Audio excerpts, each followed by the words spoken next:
এরকম একটা রক্তাক্ত অভ্যুত্থান করে জীবন দিয়ে আমাদেরকে একটা ফ্যাসিস্ট রেজিমকে আমাদেরকে বিদায় দিতে হয়েছে। নির্বাচন যদি প্রশ্নবিদ্ধ হয়, পিছিয়ে যায়, ঝুঁকির মধ্যে পড়বে, বাংলাদেশ তার ইতিহাসের মধ্যে সবচেয়ে বড় বিপর্যয়ের মধ্যে পড়বে।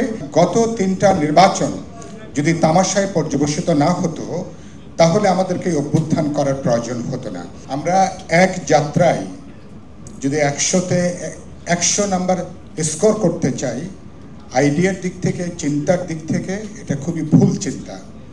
আমরা জুলাই অভ্যুত্থানের পরে আমাদের যে হত্যাকাণ্ডের যে বিচার, আমরা সে বিচার এবং সংস্কার, যার উপরে এখানে রাজনৈতিক দলগুলো আমরা কমিটেড, এবং সেই প্রক্রিয়াতে ইতিমধ্যে আমরা বলেছি আমরা নির্বাচনের মধ্য দিয়ে, কারণ গত 3টা নির্বাচন যদি তামাশায় পর্যবেসিত না হতো তাহলে আমাদেরকে অভ্যুত্থান করার প্রয়োজন হতো না।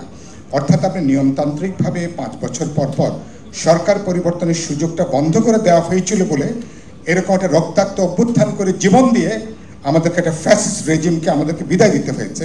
ফলে আমরা বিচার সংস্কারের ব্যাপারে যেমন কমিটেড, একই সাথে একটা ডেমোক্রেটিক ট্রানজিশনের জন্য সেই জায়গাটা আমাদের জন্য খুব গুরুত্বপূর্ণ। এবং এখানে আমি প্রায় কথাটা বলি, আমরা আমাদের যদি কোনোভাবে নির্বাচন যদি প্রশ্নবিদ্ধ হয়, পিছিয়ে যায়, ঝুঁকির মধ্যে পড়বে, বাংলাদেশ তার ইতিহাসের মধ্যে সবচেয়ে বড় বিপর্যয়ের মধ্যে পড়বে।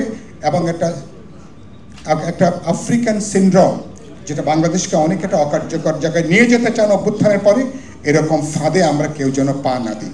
আমরা আমাদের সবাই দায়িত্বশীল আচরণ করি।